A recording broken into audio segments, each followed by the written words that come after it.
தலாக் தலாக் தலாக். இன்னைக்கு நாடு முழுக்க மிகப்பெரிய ஒரு சர்ச்சையாக பேசப்படக்கூடிய ஒன்று, பொது சிவில் சட்டத்தை நாங்கள் அமல்படுத்த போகிறோம். நாங்க என்ன செய்ய போறோம்? முஸ்லிம்களுக்கு என்று இருக்கக்கூடிய திருமணம், விவாகரத்து, சொத்துக்களை வாரிசுகளுக்கு பிரித்து கொடுப்பது, அதை எல்லாத்தையும் நாங்கள் தூக்க போகிறோம்.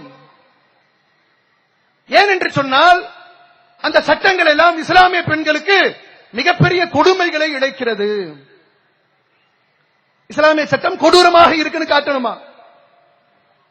ஏயா நீங்க உங்க சமூகத்தில் திருமணம் ஆனவர்கள் ஒரு பெண் விதவையாக்கப்பட்டால் என்று சொன்னால் மொட்டை அடித்து அலங்கோலம் படுத்தினீர்களே, அந்த பெண் மறுமணம் செய்யக்கூடாத அளவிற்கு அவளை வெள்ளை புடவை உடுத்தி அசிங்கப்படுத்தினீர்களே, பெண்களாக இருக்கக்கூடிய என் அருமை இந்து சமுதாயத்தில் பிறந்த ஒரு பெண்ணுக்கு மறு வாழ்வு இல்லை என்று வைத்திருக்கிறீர்களே, அதையெல்லாம் என்னைக்கா திரும்பி பார்த்திருக்கியா?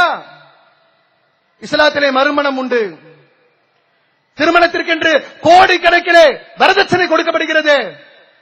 போலீஸ்காரனா இருந்தா கூட அவன் பெத்த பிள்ளைக்கு வரதட்சணை கொடுக்கிறான். நீதிபதியாக இருந்தால் கூட அவன் பெத்த பிள்ளைக்கு வரதட்சணை கொடுக்கிறான். ஆனால் இந்த சமுதாயம் எப்படிப்பட்ட சமுதாயம் என்று சொன்னால், திருமணம் முடிக்கின்ற பொழுது பெண்களை இஸ்லாம் கண்ணியப்படுத்துகிறது. அந்த பெண்ணை திருமணம் முடிப்பதற்காக உன்னிடத்திலே பொற்குவியல் மலை அளவிற்கு இருந்தால் கூட கொடுத்து திருமணம் முடி என்று சொல்லக்கூடிய இஸ்லாமிய சட்டம் எங்க? இதை கை நீட்டி பேசுவதற்கு எவருக்காவது திராணி இருக்கா? ஆனா தூக்க போறேன்னு சொல்றான். தலாக் தலாக் தலாக். ஆமா, நாங்களும் சொல்றோம்டா, தலாக்கு தலாக்கு தலாக் என்று ஒரே நேரத்தில் ஒரு சபையிலே தலாக்கு விட்டுட்டு போக முடியாது. அது இஸ்லாம் சொல்லவே இல்லை. தனியார் சட்டத்திலே சில இதற்கு முன்னோர்கள் என்கிற பெயரில் இருந்த சில மடையர்கள் எழுதி வைத்திருக்கிறார்கள். அதற்கும் இஸ்லாத்திற்கும் என்ன சம்பந்தம் இருக்கு? குர்ஆன் சொல்லுதா?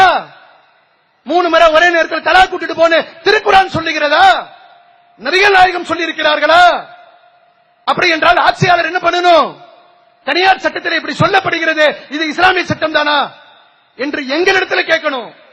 நீ யார் பொது சிவில் சட்டம் கொண்டு வரதுக்கு? இந்த நாட்டில் உன்னால கொண்டு வர முடியுமா?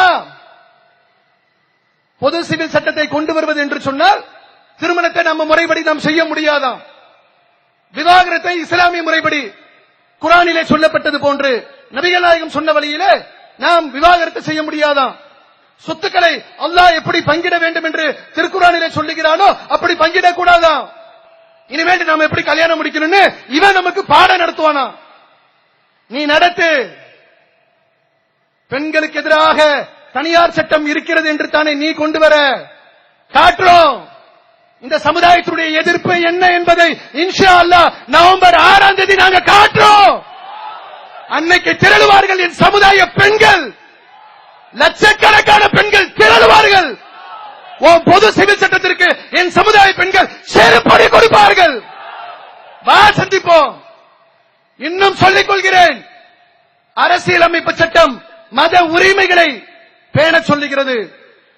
மத வழிபாட்டிற்குள்ளே மூக்கை நுழைக்க கூடாது என்று சொல்லுகிறது. இன்னும் சொல்வதாக இருந்தால் இந்த பொது சிவில் சட்டத்தை கட்டாயமாக அமல்படுத்த வேண்டும் என்று அரசியலமைப்பு சட்டம் சொல்லவே இல்லை. அரசியலமைப்பு சட்டம் என்னமோ நமக்கு தெரியாத போலவும் நீதிமன்றமும் மத்திய அரசும் பேச்சுவார்த்தை நடத்திட்டு இருக்கிறான். நான் சொல்றேன், அரசியலமைப்பு சட்டம் பிரிவு 4 டைரக்டிவ் பிரின்சிபல்ஸ் என்று சொல்லப்பட்ட கொள்கை விளக்கம் என்கிற பகுதி, அரசியலமைப்பு சட்டம் 5 பகுதிகளாக இருக்கு. அதுல 4வது பகுதி கொள்கை விளக்கம். அந்த பகுதி 36 முதல் 51 வரை அரசியலமைப்பு சட்டத்தை விவரித்து சொல்லுது. அதுல தானே பொது சிவில் சட்டம் இருக்கு. அதை பற்றி சொல்லும் பொழுது அந்த அரசியலமைப்பு சட்டம் என்ன சொல்லுகிறது என்றால், நீதிமன்றம் அதிலே தலையிடக்கூடாது, நோ என்போர்ஸ்மெண்ட், அவர்கள் மீது திணிக்க கூடாது.